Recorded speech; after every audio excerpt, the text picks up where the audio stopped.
जी। तो आज का फर्स्ट क्वेश्चन हमारे पास है, with the increase of slenderness ratio the compressive strength of the column is. तो हमारे पास जैसे जैसे स्लेंडरनेस रेशियो बढ़ती है तो उसके कारण कंप्रेसिव स्ट्रेंथ जो है कॉलम की, उस पे क्या इफेक्ट पड़ता है। जी दीप्ति वेलकम। इंक्रीज करती है, डिक्रीज करती है, अनचेंज रहती है, या मे इंक्रीज और डिक्रीज। तो इसका राइट आंसर क्या होगा कि जैसे जैसे स्लेंडरनेस रेशियो बढ़ती है, तो आपको पता होना चाहिए सिलेंडरनेस रेशो के बारे में। सिलेंडरनेस रेशो क्या होती है, तो सिलेंडरनेस रेशो क्या होती है, तो LE/K मिनिमम हमारे पास होता है। तो इसका हमारे पास फॉर्मूला होता है और इसके हमारे पास वैल्यूज होती हैं। तो उसके अकॉर्डिंग कंप्रेसिव स्ट्रेंथ बढ़ती है, कम होती है, अनचेंज रहती है, या मे इंक्रीज और डिक्रीज। तो इसका राइट आंसर क्या होगा, जल्दी से क्विक आंसर देंगे आप, क्विक आंसर देंगे, इतना टाइम हम वेस्ट नहीं करेंगे। तो इसका राइट आंसर क्या होना चाहिए जी। जी जल्दी से बताइए जी। तो इसके कारण हमारे पास देखिए, जैसे जैसे हम बढ़ाते हैं, इसी को याद रखना क्या होता है, कंप्रेसिव स्ट्रेंथ पूछा है इसने। तो हमारे पास जैसे जैसे सिलेंडरनेस रेशियो इंक्रीज करती है, आपको याद होना चाहिए, तो वैसे वैसे पहले कम होती है तो हमारे पास शॉर्ट कॉलम होता है। उसमें क्या होता है, हमारे पास सारी की सारी हमारे पास कौन सी होती है, कंप्रेसिव होती है। ठीक है। और जैसे जैसे बढ़ते जाते हैं हमारे पास लॉन्ग कॉलम में आता रहता है। तो उसका राइट आंसर होगा डिक्रीज। हमारे पास वैसे वैसे कंप्रेसिव स्ट्रेंथ जो है वो डिक्रीज करती जाती है बच्चे, डिक्रीज करती जाती है जी बच्चे। तो इसके बारे में पढ़ो, पहले पढ़ो इसके बारे में। According to Kelvin Planck statement a perpetual motion machine. तो कैल्विन प्लैंक के स्टेटमेंट के अकॉर्डिंग परपेचुअल मोशन मशीन मतलब PMM तो मशीन होती है, वो क्या होती है, of first kind is possible, of first kind is impossible, of second kind is impossible, of second kind is possible. तो इसका राइट आंसर क्या होगा जी। तरुण आपको एक रूल बता दूं, यहाँ पे जो भी आप रिप्लाई करेंगे वो आप क्वेश्चन नंबर के साथ करेंगे, like 1A 1B 1C 1D या 2A 2A 2A 2B 2C 2D। तो इसका राइट आंसर क्या होगा, तो राइट आंसर क्या होगा बच्चे। प्लीज अगर आप वीडियो देख रहे हैं तो रिप्लाई जरूर करो, जल्दी से जल्दी रिप्लाई करो, रिप्लाई जरूर करो, क्योंकि इससे पता चलेगा कि आपको ज्यादा पार्टिसिपेशन हो रही है या नहीं हो रही है। तो इसका राइट आंसर क्या होना चाहिए अकॉर्डिंग टू कैल्विन प्लैंक। तो कैल्विन प्लैंक के अकॉर्डिंग क्या होना चाहिए, टू। तो हमारे पास जी, तो इसका राइट आंसर क्या है कि सेकंड काइंड इज इम्पॉसिबल बच्चे, सेकंड काइंड इज इम्पॉसिबल। तो इसका राइट आंसर हमारे पास है सेकंड काइंड इज इम्पॉसिबल।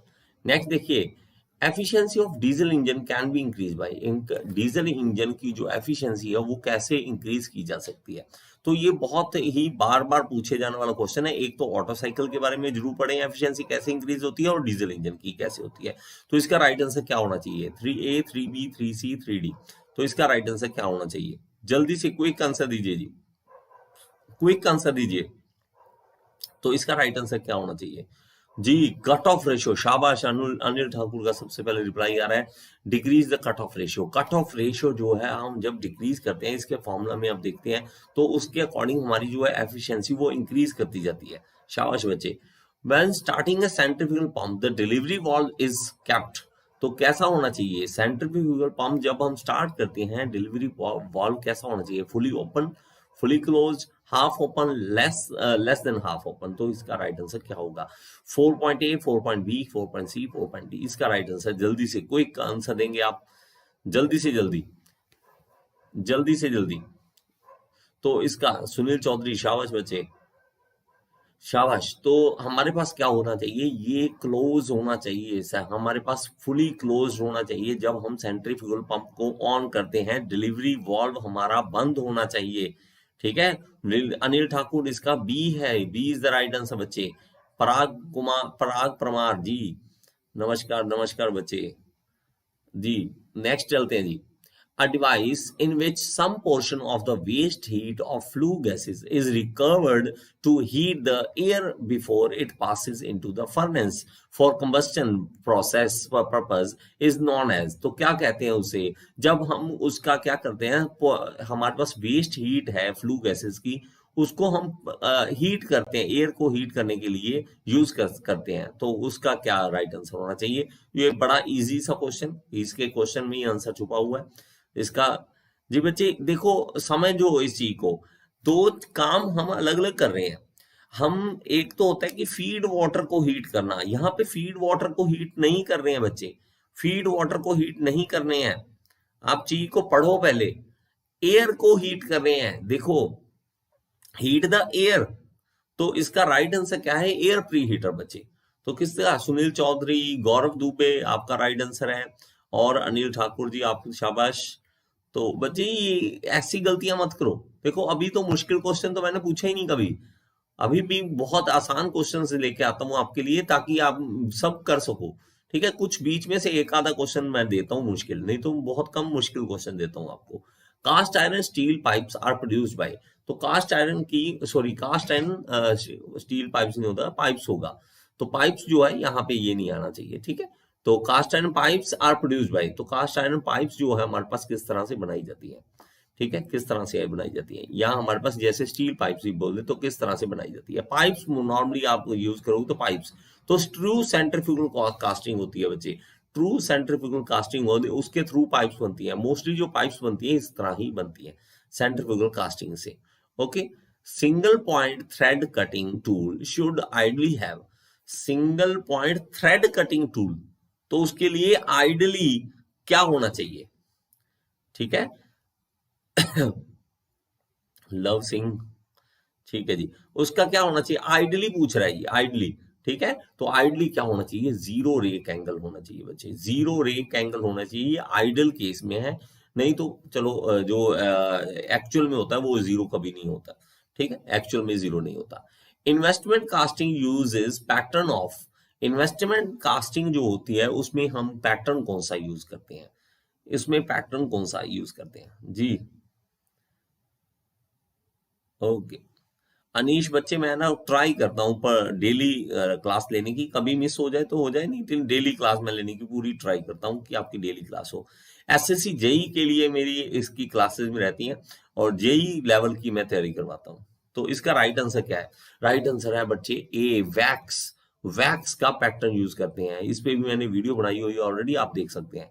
तो वैक्स का पैटर्न यूज करते हैं, वैक्स का पैटर्न बनाने के बाद उसको पिघलाया जाता है, वैक्स बाहर आ जाती है और उसमें मोल्टर मेटल डाला जाता है।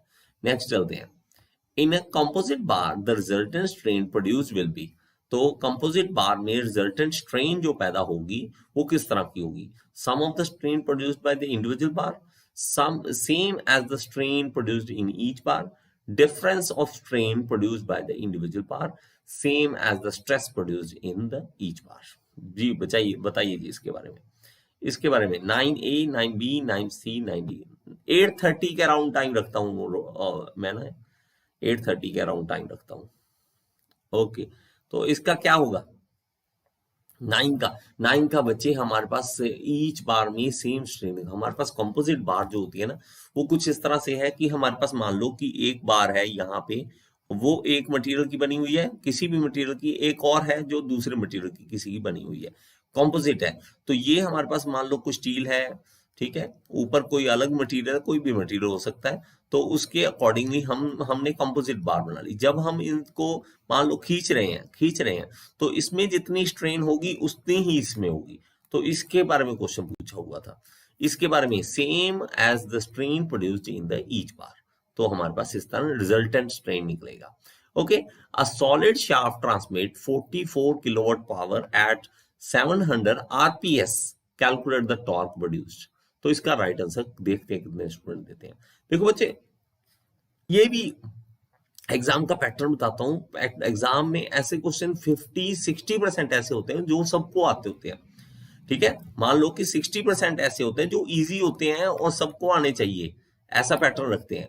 उस 40 जो रह जाते हैं उसमें से हमारा 20% ऐसा होता है जो अगर आप थोड़ी सी और ज्यादा मेहनत करते हो तो आपको आता होगा, लेकिन 10 से 20% ऐसे होते हैं जो हर किसी को नहीं आते होते। तो आप, अब मैं देखता हूं इसमें से कितने लोगों का सही रिप्लाई आता है। जी, इसका देखते हैं किसका सही आएगा। न्यूमेरिकल है बच्चे, क्या न्यूमेरिकल है, बड़ा इजी सा, इतना बड़ा बहुत बड़ा न्यूमेरिकल नहीं दिया मैंने। अगर आप करोगे ना, अभी पेन अगर आपके पास है तो सीधा सीधा कट आउट हो जाएंगे वैल्यूज, इतना बड़ा न्यूमेरिकल नहीं दिया मैंने। ठीक है। और अगर आप एसएससी जेई की तैयारी कर रहे हो और इतने तो न्यूमेरिकल आने हैं, ठीक है, इतने तो न्यूमेरिकल आम है, उसमें आएंगे, छोटे छोटे न्यूमेरिकल हैं और ये आएंगे। मैं जस्ट आपको 10 सेकंड का और टाइम देता हूं, नहीं तो मैं करवा दूंगा जी। पराग परमार ने आंसर दे दिया, आयुष जी ने आंसर दे दिया। तो इसका देखिए हमारे पास क्या होता है कि अगर हम देखें पावर, मैं ना इस तरह से अगर आप याद करना चाहते हो ना, पावर क्या होता है, पावर होता है work done per unit time, work done per unit time. मैं ना कई चीजों को याद रख नहीं पाता, तो मैंने फॉर्मूला को समझा हुआ है, इसलिए मैं बना लेता हूं इसको। वर्क डन क्या होता है, force into distance upon time, ये होता है। डिस्टेंस अपॉन टाइम क्या होता है हमारे पास, वेलोसिटी, फोर्स इंटू वेलोसिटी, ये होता है लीनियर के केस में। तो पावर जो हो गया फोर्स इंटू वेलोसिटी आ गया लीनियर के केस में, लेकिन हमारे पास एंगुलर के केस में क्या आ जाएगा, पावर, फोर्स बन जाएगा हमारे पास टॉर्क, और वी बन जाएगा ओमेगा, ओमेगा बन जाएगा। अभी देखो हमने क्या करना है, पावर हमें गिवन है, पावर गिवन है 44 किलोवाट, किलो क्या आ जाएगा 10 की पावर 3, 1000 से मल्टीप्लाई हो जाएगा। टी हमने टॉर्क निकालना है, और ओमेगा क्या होता है 2 पाई एन बाई 60। तो हमारे पास ये जो होता है वो आरपीएम में होता है, ये एन जो होता है आरपीएम में, इसलिए 60 से डिवाइड करते हैं ताकि आरपीएस आ जाए, लेकिन हमारे पास ऑलरेडी जो है वो आरपीएस में दे रखा है, ये आरपीएस में दे रखा है। तो 44,000 डिवाइडेड बाई 2 पाई, और एन, एन कितना है 700, इससे डिवाइड करना है, बस आंसर आ जाएगा हमारे पास। तो इसका राइट आंसर 10 आ रहा है बच्चे। इतना करोगे ना, ये करके देख लो अभी, आपका 10 आंसर आ जाएगा। ओके, चलते हैं जी next. 11, boiler accessory are use to ensure. तो बॉयलर एसेसरी किस लिए यूज की जाती है, improve performance, safe operation, easy maintenance, या ऑटोमेटिक कंट्रोल। इसका राइट आंसर क्या होगा इसका राइट आंसर क्या होगा, देखो बच्चे मेरे साथ जुड़े रहो। इस तरह अगर आप डेली के क्वेश्चंस करते हो, बीच में चुन चुन के बीच में से कुछ क्वेश्चंस आते हैं, तो आपकी अपनी परफॉर्मेंस बहुत ज्यादा बढ़ेगी। आपको पता लगेगा मुझे कौन सा टॉपिक आता है, कौन सा नहीं आता है। तो इसका राइट आंसर क्या होना चाहिए, तो इसका राइट आंसर हमारे पास है बच्चे, बॉयलर एसेसरीज इंप्रूव करती है परफॉर्मेंस को, परफॉर्मेंस को इंप्रूव करने के लिए हमारे पास होता है। ठीक है, जैसे इकोनोमाइजर हो गया, सुपर हीटर हो गया, एयर प्री हीटर हो गया, ये सब क्यों होते हैं, हम इंप्रूव करना चाहते हैं। ठीक है, इंप्रूव। आलोक जी प्लीज पढ़ो, पढ़े नहीं हो आप इसलिए ऐसा आंसर दे रहे हो। The point of contraflexure occurs only in case of continuous beam, cantilever beam, overhanging beam, या सिंपली स्पॉटेड बीम। इसका राइट आंसर क्या होना चाहिए, क्विक आंसर दें, क्विक क्विक आंसर दें। तो इसका राइट आंसर क्या होना चाहिए, the point of contraflexure occur only in case of. तो इसका राइट आंसर हमारे पास है जी, जल्दी से, तो ओवरहैंगिंग बीम बच्चे, ओवरहैंगिंग बीम जो होते हैं उसमें कॉन्ट्राफ्रैक्चर आता है कि जब हमारे पास साइन चेंज होता है, तो इसलिए overhanging beam is the right answer. Froude number is the ratio of inertial force to. तो फ्रूट नंबर किसका रेशियो है, इनर्शियल फोर्स और उसके साथ डिवाइड में क्या आएगा, इनर्शियल फोर्स और डिवाइड में क्या आएगा। तो 13 का ए बी सी डी, तो इसका राइट आंसर क्या होना चाहिए, थोड़ा सा जल्दी से रिप्लाई करा करें, स्पीड अप, स्पीड अप जी, शाबाश शाबाश, अनिल ठाकुर जी ने सही रिप्लाई दिया। तो इसका राइट आंसर हमारे पास है ग्रेविटेशन फोर्स। तो मैंने आपको किस तरह से याद करवाया था जी, सही तो है बच्चे, क्या हुआ, अनिल ठाकुर सही है। तो फ्रूट नंबर मैंने आपको किस तरह से याद करवाया था, मैंने कैसे याद करा हुआ इस चीज को, मैंने कहा था कि फ्रूट मुझे लगता है फ्रूट की तरह, मुझे लगता है फ्रूट की तरह, फ्रूट कौन सा, एप्पल फ्रूट। तो फ्रूट की तरह लगता है कौन सा, एप्पल की तरह। एप्पल गिरा था, किसकी खोज हुई थी, ग्रेविटी की। तो इसलिए मैंने इसको ऐसे याद करा हुआ है कि इनर्शिया ऊपर आ जाएगा और ग्रेविटेशनल फोर्स नीचे आ जाएगी, इस तरह से मैंने इसको याद करा हुआ है। ओके, तो आप भी इस तरह से, बिल्डिंग ड्राइंग नहीं आता बच्चे मुझे, मैं मैकेनिकल इंजीनियरिंग की है मैंने सिविल नहीं किया। लोअरिंग द इवेपोरेटर प्रेशर, यहाँ पे प्रेशर है इन वेपर कंप्रेशन साइकिल। तो इससे क्या होगा, इवेपोरेटर का प्रेशर जो है, ये गलती से प्रेशर लिखा गया, प्रेशर नहीं होता है, प्रेशर होता है, तो ये प्रेशर लिखा गया तो श और स में अंतर होता है। Lowering the evaporator pressure in vapour compression cycle, तो उससे क्या होगा, इसके राइट आंसर क्या होगा बच्चे, हमने इवेपोरेटर का प्रेशर कम करना है, उसके कारण क्या इफेक्ट पड़ेगा, उसके कारण क्या इफेक्ट पड़ेगा, जल्दी से क्विक आंसर देंगे आप, क्विक आंसर देंगे। तो इसका राइट आंसर क्या होना चाहिए, तो देखिए बच्चे, इसमें होता क्या है कि हम अगर इस तरह से आपने अगर ग्राफ समझा हुआ है तो ज्यादा अच्छी बात है, नहीं तो आपको ये थोड़ा सा रिप्लाई देने में टाइम लग सकता है। इस तरह से होता है, हमारे पास इवेपोरेटर यहाँ पे आता है और कंप्रेसर आता है, फिर हमारे पास क्या होता है, कंडेंसर, और फिर हमारे पास यहाँ पे जो वॉल्व लगा होता है, एक्सपेंशन वॉल्व लगा होता है। तो इवेपोरेटर का अगर प्रेशर कम कर दोगे ना, उसके कारण क्या होगा, यहाँ पे देखो इवेपोरेटर का प्रेशर कम कर दोगे, इसके कारण वर्क डन ज्यादा करना पड़ेगा आपको, वर्क डन ज्यादा करना पड़ेगा, लेकिन सीओपी का कोई इफेक्ट नहीं, डिक्रीज होगा, उल्टा फायदा नहीं होने वाला, रिक्वायर्ड वर्क इंक्रीज कर देगा और हमारी भी सीओपी जो है वो कम हो जाएगी। कि हमें प्रेशर देखो कहां से कहां, पहले मान लो यहाँ पे था, यहाँ पे मान लेते हैं चलो 1 बार का प्रेशर, और ज्यादा से ज्यादा हमने मान लो 5 बार का करना था, लेकिन मैंने पहले ही अगर प्रेशर कम कर दिया, कम करके 0.8 बार कर दिया, तो मुझे और ज्यादा प्रेशर जोर लगाना पड़ेगा कंप्रेसर से ताकि 5 बार तक जाए, तो फायदा नहीं है, हमारे पास जो है रिक्वायर्ड वर्क जो है वो इंक्रीज कर जाएगा। नेक्स्ट देखें जी, कैप्लन टर्बाइन। कैप्लन टर्बाइन किस तरह से यूज होती है, is used where high head is available, has poor part load efficiency, has inlet adjustable guide vanes या has adjustable runner vanes। तो इसका राइट आंसर क्या होगा जी, जल्दी से बताइए। इसका 17 का राइट आंसर बताइए जी, 17 का जल्दी से क्विक आंसर दीजिए बच्चे, 17 का। तो कैप्लन टर्बाइन में इनमें से क्या होता है, इससे क्या होगा, तो D is the right answer. शाबाश बच्चे, शाबाश शाबाश, अपनी पीठ थपथपा सकते हो। तो हमारे पास रनर वेन जो होते हैं वो एडजस्टेबल होते हैं, इसमें रनर वेन होते हैं वो हमारे पास एडजस्टेबल होते हैं। सर मैं चंडीगढ़ से हूँ जी, चंडीगढ़ के पास गांव है, वहां से हूँ। The speed of an imaginary turbine identical with the given turbine which will develop a unit power and a unit head is known as। तो इसका राइट आंसर क्या होगा ये हमारे पास एक्चुअली एक डेफिनेशन है, तो डेफिनेशन को हमने क्वेश्चन में यूज किया हुआ है। थैंक यू बच्चे, थैंक यू। केमिकल मुझे नहीं पता था यार, केमिकल इंजीनियरिंग में भी हमारी चीजें इस्तेमाल होती हैं। मैं मैकेनिकल का स्टूडेंट था, तो मैकेनिकल मैंने पढ़ा है, मैकेनिकल टीच कर रहा हूँ, लेकिन केमिकल वालों को भी हमारे सब्जेक्ट्स होते हैं जी। इसका राइट आंसर हमारे पास है स्पेसिफिक स्पीड बची। स्पेसिफिक स्पीड की ये डेफिनेशन है। स्पेसिफिक स्पीड हमारे पास इस तरह से है कि हमने इस तरह से टरबाइन का एक मॉडल कि हमारे पास यूनिट पावर आए यूनिट हेड के अंदर, और उसकी तब उसकी स्पीड कितनी होगी, तो दिमाग है किस तरह से हमने उस चीज को बात करनी है, ठीक है, तो स्पेसिफिक स्पीड बोलते हैं। नेक्स्ट बोलते हैं 19, crater wear takes place in a single point cutting tool at the. तो क्रेटर वियर कहां पे होता है, फ्लैंक पे, साइड रेक पे, फेस पे या टिप पे।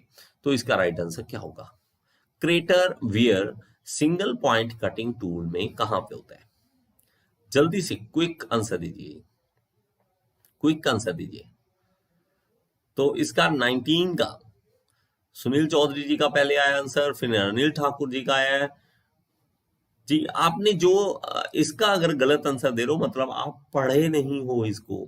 सिंगल पॉइंट कटिंग टूल को आप कभी भी छोड़ नहीं सकते बच्चे। तरुण बेटा, मैंने मोहर सर्कल की वीडियो बना रखी है, आप प्लीज चेक कर लेना। आप कभी भी सिंगल पॉइंट कटिंग टूल को छोड़ नहीं सकते हो, आप सिंपल सी बात है। अभी आपने वीडियो खत्म होने के बाद क्या करना है, सिंगल पॉइंट कटिंग टूल लिखने के बाद साथ में गियर इंस्टीट्यूट लिख देना है, वहां पे एक वीडियो आएगी। भाई मैं अपनी तारीफ नहीं करता, लेकिन सच बताता हूं, बहुत मेहनत लगाई थी मैंने उस पे, बहुत, मतलब आप मानोगे, मैं ना ड्राइव करता था ना गाड़ी, तो मेरे दिमाग में आ रहा था कि सिंगल पॉइंट कटिंग टूल को इजी कैसे बनाया जा सकता है। तो मेरे भाई मेरी मेहनत लगी है, प्लीज उस मेहनत को एक बार पढ़ लो वहां पे जाके। तो इसका राइट आंसर क्या होगा, फेस। फेस पे हमारा जो होता है वो क्रेटर वियर होता है, टिप पे नहीं होता बच्चे। फेस पे हम बोलते हैं उसको, क्रेटर वियर बोलते हैं। नाम याद कर लो एक बार प्लीज, वो वीडियो जरूर देखना और शेयर जरूर कर देना आज। The minimum required center distance of 2 matings per gear is decided based on। तो किसके बेस पे डिसाइड किया जाता है जी, तो हमारे पास किस तरह से इसका स्ट्रेंथ डिस्टेंस जो है वो हम किस तरह से यूज करेंगे। तो ओके, थैंक यू जी, थैंक यू बच्चे, थैंक यू। एक यही काम तो मुझे आता है पढ़ाना, और कुछ नहीं आता बेटा, मुझे कुछ भी नहीं आता। आप हैरान हो जाओगे, बहुत बुरा हाल है मेरा, मतलब बहुत ज्यादा ही बुरा हाल है। आप एक यही काम आता है, मुझे पढ़ाना आता है और कुछ नहीं आता है। तो इसका राइट आंसर हमारे पास है बेटा, bending strength of gear material देखना होता है कि बैंडिंग स्ट्रेंथ कैसी है, तो उस पे देखना होता है। तो अगर आपको फिर से बता दूं बच्चे, आपको लगता हो कि मोहर सर्कल वाली वीडियो देखनी है, कोई वीडियो देखनी है और आपको लगता है, तो प्लीज मेरी वेबसाइट विजिट करो gearinstitute.in।